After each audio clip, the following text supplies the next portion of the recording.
I got so much motherfucking design on right now. Break it down, bring it back, make it clap. I got 3 old thoughts, new block, where that thing. Bitches on my line, and you know. Pada suatu ketika Nabi Yusuf kecil bermimpi dan berceritakan mimpinya itu kepada sang ayah, yaitu Nabi Yakub alaihissalam. Wahai ayahku, sungguh aku telah bermimpi melihat 11 bintang, matahari dan bulan. Kulihat semuanya sujud kepadaku. Ucap Yusuf kecil sesuai dengan surat Yusuf di dalam Al-Quran. Mendengar ucapan sang anak, Nabi Yakub alaihissalam meminta kepada Nabi Yusuf untuk tidak menceritakan mimpinya pada saudara-saudaranya. Dikaruniai ketampanan dan kasih sayang lebih dari sang ayah, membuat Yusuf disingkirkan dari saudara-saudaranya. Hal ini dijelaskan dalam surat Yusuf ayat 9 sampai 10. Semua saudara Yusuf mencari jalan bagaimana caranya agar kasih sayang sang ayah bisa kembali lagi kepada mereka, tidak hanya kepada Yusuf. Lalu semuanya, saudaranya, salah satu cara yang dilakukan oleh saudaranya adalah menjerumuskan Nabi Yusuf alaihissalam ke dalam sumur yang begitu dalam. Di ayat-ayat berikutnya di Al-Quran menjelaskan bahwa saudara-saudaranya Yusuf menjelaskan alibi dan alasan mereka bahwa Yusuf terbunuh akibat diterkam oleh serigala. Padahal mereka menyerumuskan ke dalam sumur yang begitu dalam. Mereka semua membuat baju Nabi Yusuf seolah-olah dilumuri darah dan diberikan kepada sang ayah, yaitu Nabi Yakub alaihissalam. Namun tidak demikian dengan Nabi Yusuf alaihissalam. Mendengar arti mimpi yang telah diartikan oleh ayahnya, yaitu Nabi Yakub alaihissalam, ia merasa terhibur.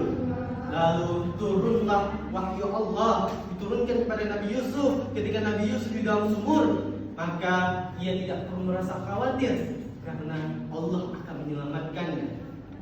Dalam beberapa menit, benar saja ada seorang khalifah yang ingin mengambil air di sumur, melihat Nabi Yusuf di dalam. Lalu Nabi Yusuf ditolong oleh seorang khalifah itu dan dibawa ke Mesir. Nabi Yusuf dijual ke Mesir sebagai budak.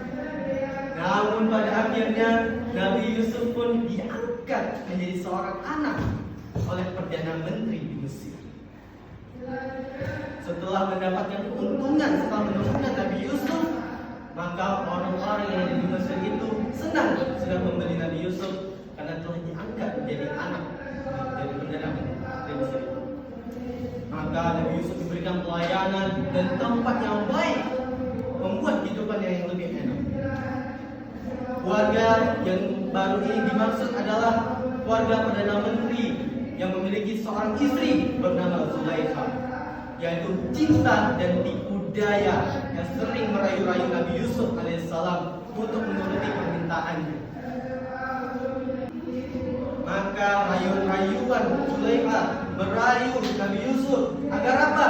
Agar Nabi Yusuf menuruti permintaannya. Namun Nabi Yusuf selalu menolaknya. Perempuan seperti Zulaikha ditolak, apalagi perempuan zaman sekarang. Ketika tersebarnya berita tentang Nabi Yusuf, Zulaikha meminta agar Nabi Yusuf merahasiakannya di publik. Maka dari itu semua tahu di kalangan istana, para wanita di kalangan istana itu mengetahui bahwa benar ketampanan seorang Yusuf di istana itu. Justru karena ketampanan Nabi Yusuf itu, Nabi Yusuf harus dihukum, dimasukkan ke dalam penjara. Bertahun-tahun Nabi Yusuf di penjara. Tiba-tiba Raja Mesir bermimpi 7 ekor sapi betina yang kegemukan dimakan 7 ekor sapi yang kurus, 7 biji gandum yang hijau dan 7 gandum yang kering. Lalu para raja di Mesir itu meminta para ahli-ahli mimpi untuk menghentikan mimpinya. Namun sayangnya tidak ada satupun yang bisa mengartikan mimpinya.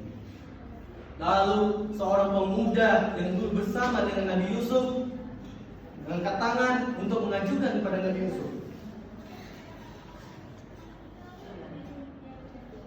Wahai sang raja, saya tahu siapa yang bisa mengartikan mimpimu. Dia yang orang yang cerdas, dia yang berbaik hati, dia yang bersabar.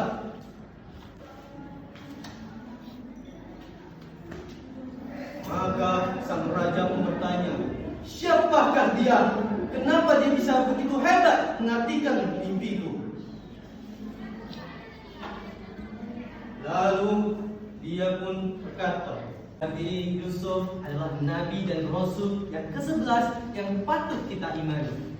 Di dalam surah Yusuf dijelaskan bahwa Nabi Yusuf memiliki wajah yang begitu tampan, sehingga membuat saudara-saudaranya iri kepada Nabi Yusuf. Dia adalah Yusuf, dia yang pintar, dia yang paling tampan dalam perjalanan itu.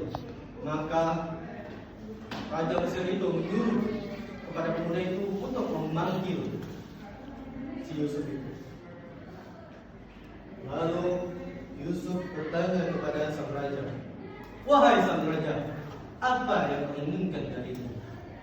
Lalu sang raja pun meminta kepada sang Yusuf untuk mengartikan, wahai Yusuf, aku telah bermimpi melihat 7 betina yang gemuk dimakan oleh 7 betina yang kurus, dan 7 gandum yang hijau, dan 7 biji gandum yang kering.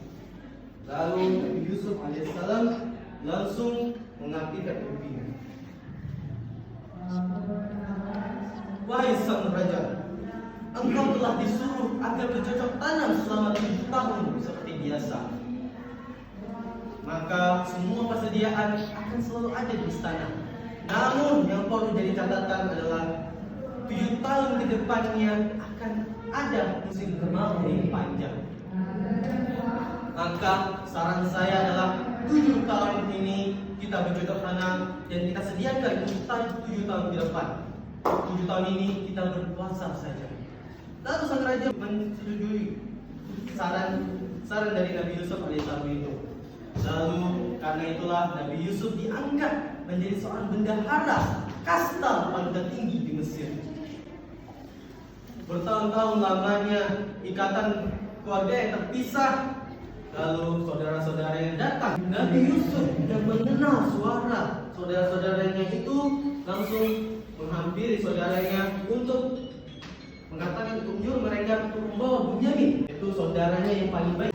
Bawakanlah Bunyamin ke situ, dan Nabi Yusuf mengatakan, menjelaskan bahwa aku adalah saudara yang dijurumuskan ke dalam sumur yang paling dalam itu. Lalu Nabi Yusuf memberikan baju Nabi Yusuf alaihissalam untuk diberikan kepada sang ayah yang sudah mulai tua. Baiklah semua saudara-saudaranya ini pulang ke rumah, dan pakaian yang diberikan Nabi Yusuf itu diberikan kepada sang ayah. Lalu diberikanlah baju itu kepada saudara yang memberikan baju yang kepada sang ayah, diusapkan ke mukanya, ke matanya. Penglihatan Nabi Yakub langsung jelas, yang dari kabur, yang dari buta langsung jelas penglihatan. Lalu Nabi Yakub alaihissalam meminta saudaranya untuk bertemu dengan Nabi Yusuf. Ketika bertemu, disitulah hal-hal yang terharu, yang dimana semua saudara yang meminta maaf kepada Nabi Yusuf karena telah melakukan banyak kesalahan, bahkan kesalahan yang paling besar, yaitu meninggalkan mereka di sumur. Namun Nabi Yusuf dengan hati yang rendah, dengan kasih sayang, begitu sayang dengan saudaranya,